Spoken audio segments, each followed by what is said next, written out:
আসসালামু আলাইকুম রহমতুল্লাহ। আমি ডাক্তার মোহাম্মদ আবিদ হোসেন।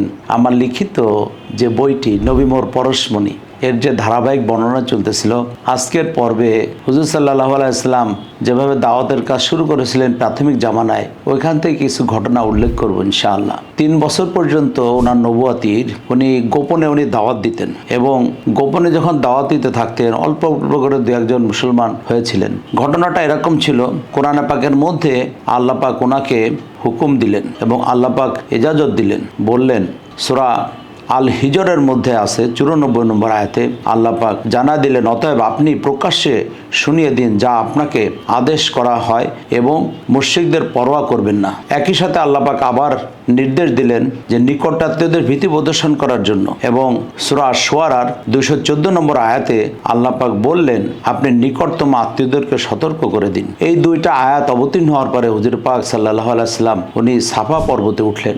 বর্তমানে যে সাফা মারওয়া পাহাড় আমরা সাই করি প্রতিবার হজে, যে ওই সাফা পর্বতে উনি উঠলেন। উঠে উনি কুরাইশদের প্রত্যেকটা গোত্রকে উনি নাম ধরে ধরে ডাক দিলেন উচ্চ আওয়াজে, এবং সবাই এসে হাজির হলো পাহাড়ের পাদদেশে। তখন উনি বললেন যে আমি যদি তোমাদেরকে বলি যে পাহাড়ের উল্টা দিকে শত্রু সেনা আসছে তোমাদেরকে ধ্বংস করার জন্য, তা তোমরা কি বিশ্বাস করবে? তো তখন সবাই বলল যে অবশ্যই বিশ্বাস করব, কেননা আপনি কখনো মিথ্যা কথা বলেন নাই, আপনার কাছ থেকে সত্য ছাড়া কিছু শুনে নাই, আপনি সত্যবাদী। তখন আল্লাহ নবী বললেন যে তোমাদেরকে আমি একটা খবর দিচ্ছি, তোমরা আল্লাহ পাকের উপরে ঈমান আনো, যদি ঈমান না আনো তাহলে তোমরা ধ্বংসপ্রাপ্ত হবে। তখন সবাই অত্যন্ত ক্রোধান্বিত হয়ে বাড়ির পথ ধরল। রাসূলুল্লাহ সাল্লাল্লাহু আলাইহি ওয়াসাল্লামের চাচা আবু লাহাব সে বলে উঠল, তোমার ধ্বংস, তুমি কি এই জন্য আমাদেরকে একত্রিত করেছো? তো যখন আবু লাহাব নবীজির ধ্বংস কামনা করলো, ওই সময় সূরা লাহাব কোরআনে পাকে 30 পারায় যে 111 নম্বর সূরা যেটা, এবং এই সূরাটা নাজিল হয়েছিল 6 নম্বরে, যেমন সূরা আলাক 1 নম্বর, এরকম করে নাজিলার দিক থেকে সূরা লাহাব হলো 6 নম্বর সূরা। এই 6 নম্বর সূরা নাজিল হলো, এবং এই সূরার মধ্যে আল্লাহ পাক জানায় দিলেন বিসমিল্লাহির রহমানির রহিম তাব্বাত ইয়াদা আবি লাহাবি ওয়া তাব মা আগনা আনহু মালুহু ওয়া মা কাসাব সায়াসলা নারুন যাতাল লাহাবি ওয়া আমরাতুহু হাম্মালাতাল হাতাব ফি জিদিহা হাবলুম মিন মাসাদ। আল্লাহ পাক কোরআন পাকের আয়াত নাজিল করে দিলেন, এবং এর অর্থ ছিল আবু লাহাবের হস্তদয় ধ্বংসক, এবং ধ্বংসক সে নিজে, কোনো কাজে আসেনি তার ধন সম্পদ ও যা সে উপার্জন করেছে, সত্তরই সে প্রবেশ করবে লেলিহান শিখায়, এবং তার স্ত্রীও যে ইন্ধন বহন করে তার গলদেশে খেজুরের রশ্মি নিয়ে। অর্থাৎ ধ্বংস তো আবু লাহাবের জন্য।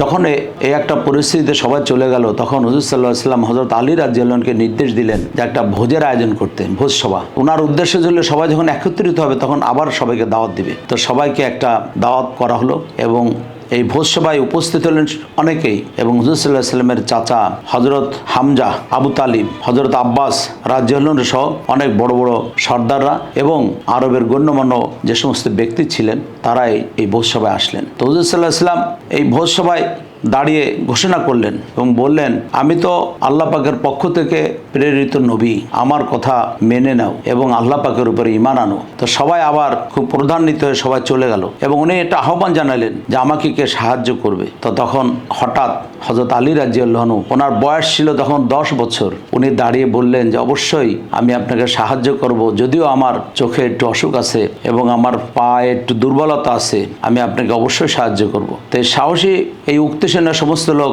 অবজ্ঞা ভরে এবং নিছক খারাপ ধারণা নিয়ে সবাই এখান থেকে চলে গেল। আর এই দুইজনে সারা পৃথিবীর পরিবর্তনের ভার দুইজনে কাঁধে চাপায় নিলেন, এবং যখন একজন দুইজন করে করে ইসলামের মধ্যে সবাই দাখিল হতে লাগলো, 40 জন যখন মুসলমানদের সংখ্যা হলো, তখন হুজুর সাল্লাল্লাহু আলাইহি ওয়াসাল্লাম এই ছোট্ট দলকে নিয়ে কাবা প্রাঙ্গণে যে তাওহীদের বাণী প্রচার করা শুরু করলেন। যখন ইনি তাওহীদের বাণী প্রচার করা শুরু করলেন, তখন কুরাইশরা এটাকে তাদের জন্য কাবা ঘরের অপমান বলে মনে করলো, এবং তারা ক্ষিপ্ত হয়ে গেল, এবং ক্ষিপ্ত হয়ে তারা চারিদিক থেকে আক্রমণ শুরু করলো। যখন আক্রমণ অনেক তুঙ্গে উঠছে, তখন খাদিজাতুল কুবরা রাদিয়াল্লাহু আনহা, ওনার পূর্বের স্বামীর ঔরসে হওয়া সন্তান হারেস ইবনে আবি হালা, উনি বাড়িতেই ছিলেন। উনি সংবাদ পেয়ে যে হুজুর সাল্লাল্লাহু আলাইহি ওয়াসাল্লামের পর আক্রমণ হয়েছে, উনি সংবাদ পেয়ে ছুটে আসলেন। তো ছুটে এসে উনি ঠেকানোর চেষ্টা করলেন, কিন্তু বৃষ্টির মতো যেখানে তীর ও তলোয়ারের আঘাত, তিনি সেখানে শহীদ হয়ে গেলেন। এবং ইসলামের পথ সর্বপ্রথম হারেস ইবনে আবি হালার রক্তে রঞ্জিত হলো। এই ঘটনাগুলো আমি আমার বইয়ে সংযোজন করেছি। আমার ভাই বোনদের প্রতি অনুরোধ, এই বইটা অতি সত্বর সংগ্রহ করুন এবং নিজেরা জানুন, নিজের ঈমান বৃদ্ধি করুন এবং সন্তানদেরকে শেখানোর চেষ্টা করুন এবং প্রতিবেশীদেরকে হাদিয়া দিন। হজ যাত্রীদেরকে খুঁজে খুঁজে বের করে যারা হজে যাওয়ার মতন তাদেরকে হাদিয়া দিন। এবং অন্য ধর্মের লোকেরা নবীজিকে যদি না জানে কি করে তারা ইসলাম কবুল করবে? আপনারা এগুলো পড়ুন এবং লোককে জানান এবং মানুষকে হাদিয়া দিন। অবশ্যই কিতাব পড়ে পড়ে বহু লোক ইসলামের মধ্যে দাখিল হয়েছে এবং আমাদের আমল দেখে লোকে ইসলামের মধ্যে দাখিল হবে। তো আমার ভাই বোনদের প্রতি অনুরোধ, অতি সত্বর আপনারা বই সংগ্রহ করুন। ভালো থাকুন, সুস্থ থাকুন। আসসালামু আলাইকুম রহমতুল্লাহ বারকাতুহু।